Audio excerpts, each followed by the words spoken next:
Sebuah malam yang tenang di sebuah desa kecil di Kamerun, Afrika Barat.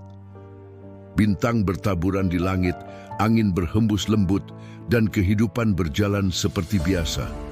Namun, beberapa jam kemudian, ketenangan itu berubah menjadi neraka di bumi.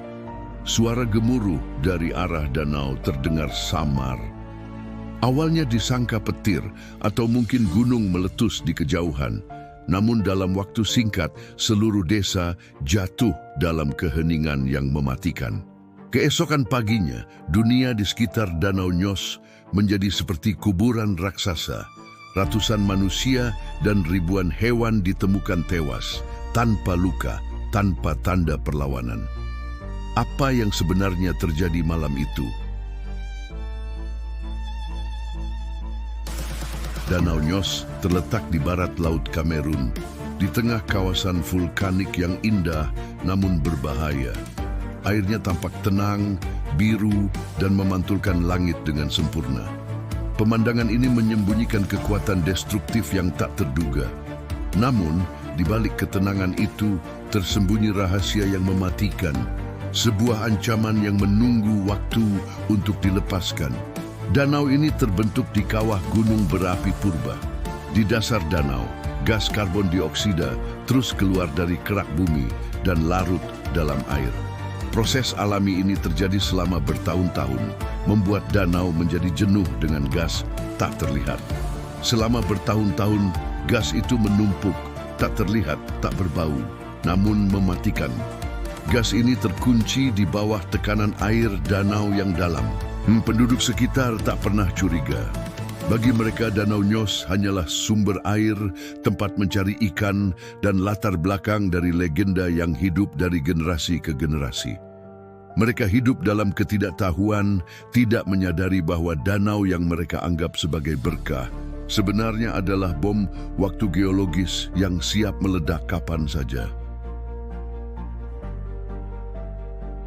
Malam itu, 21 Agustus 1986, sekitar pukul 9 malam, ketenangan malam mulai pecah. Penduduk desa Nyos dan beberapa desa kecil di sekitarnya sudah tertidur, larut dalam damainya malam. Namun di tengah malam, sebuah ledakan pelan terdengar dari danau. Suaranya seperti gemuruh yang datang dari kejauhan. Sebagian penduduk terbangun, mendengar suara air bergolak seperti mendidih. Sebuah fenomena yang belum pernah mereka alami sebelumnya. Dalam hitungan menit, permukaan Danau Nyos bergejolak hebat, seolah ada kekuatan besar yang menendang dari bawah, melepaskan tekanan yang telah terpendam begitu lama. Lalu, dari danau itu muncul awan putih tebal yang membubung tinggi sebelum merayap turun. Tapi ini bukan kabut biasa.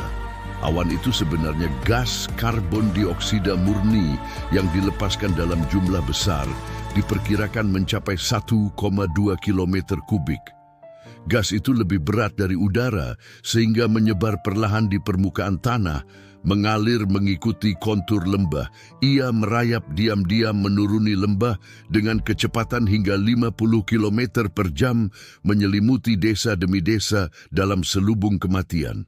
Dalam radius 25 km, udara yang memberi kehidupan tiba-tiba tergantikan oleh gas beracun ini. Semua makhluk hidup yang menghirup udara, manusia, sapi, kambing, burung, bahkan serangga, roboh dan tak pernah bangun lagi. Konsentrasi karbon dioksida yang sangat tinggi membuat mereka kehilangan kesadaran seketika, diikuti dengan kematian akibat asfiksia. Beberapa orang sempat sadar beberapa detik, merasakan sesak napas yang hebat, pusing yang tak tertahankan, dan lalu gelap. Semuanya terjadi begitu cepat dan senyap. Tidak ada teriakan, tidak ada api, tidak ada perang, hanya keheningan total yang menyelimuti lembah setelah awan mematikan itu lewat.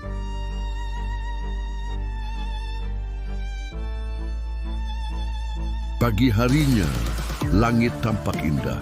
Matahari terbit, burung seharusnya berkicau, tapi tidak kali ini. Semuanya diam.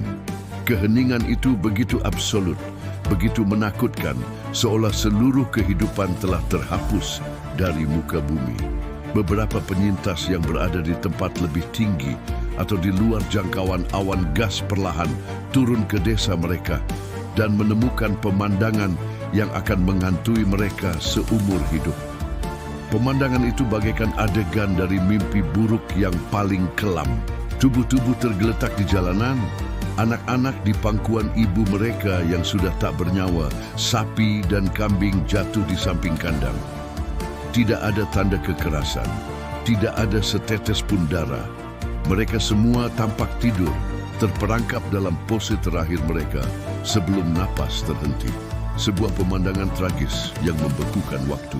Salah satu penyintas, Joseph Nkwain, yang selamat karena berada di ketinggian, menceritakan kengerian yang ia saksikan. Aku berjalan dan melihat tetanggaku di tanah. Aku memanggilnya, tapi dia tidak menjawab. Aku terus berjalan dan semua orang mati.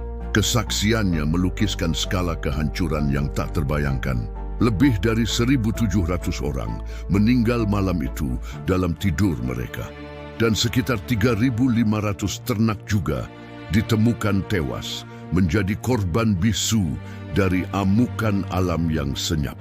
Bencana ini tercatat sebagai tragedi gas alam paling mematikan dalam sejarah manusia, sebuah peristiwa yang mengguncang dunia.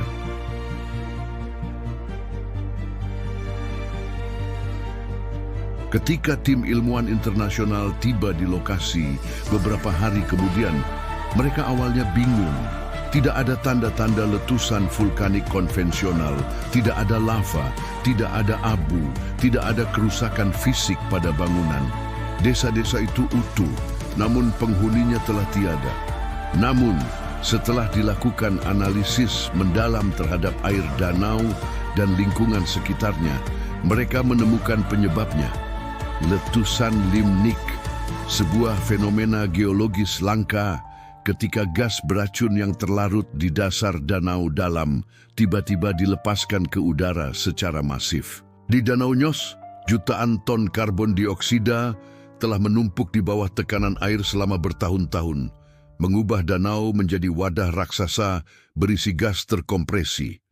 Lalu, sesuatu memicu pelepasannya, mungkin longsor bawah air, gempa kecil, atau bahkan curah hujan deras yang mengganggu stratifikasi air danau. Dalam beberapa menit, seluruh gas itu keluar seperti soda yang dikocok lalu dibuka tutupnya. Gelombang gas mematikan itu menyelimuti lembah dan melenyapkan kehidupan di bawahnya, meninggalkan keheningan dan duka yang mendalam. Para ilmuwan menyadari bencana ini bukan hanya tragedi lokal, tetapi juga peringatan bagi danau-danau vulkanik lain di dunia yang memiliki kondisi serupa, seperti Danau Kivu di perbatasan Rwanda dan Kongo.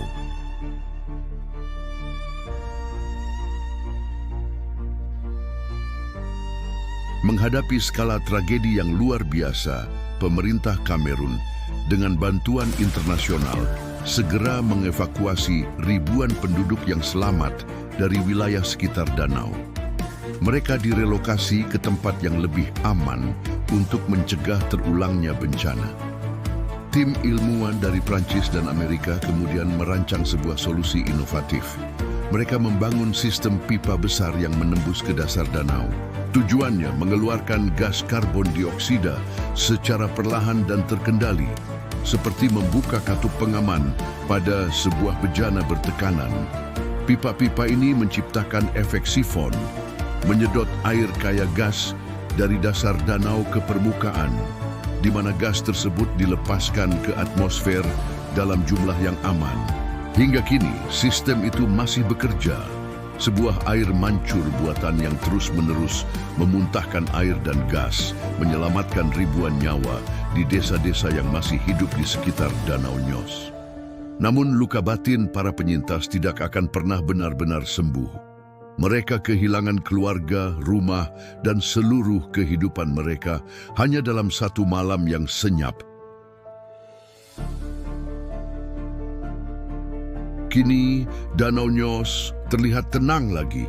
Permukaannya memantulkan langit seperti kaca, menyembunyikan sejarah kelamnya di bawah perairan yang dalam.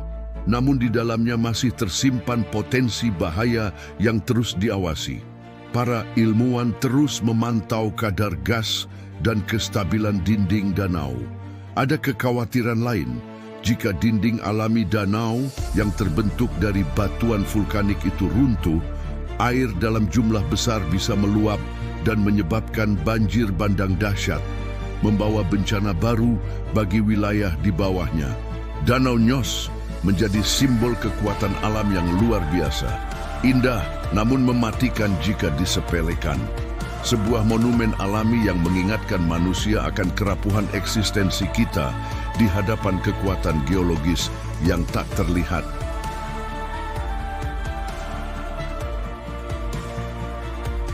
Malam jahanam di Danau Nyos mengajarkan kita bahwa maut tidak selalu datang dengan suara keras.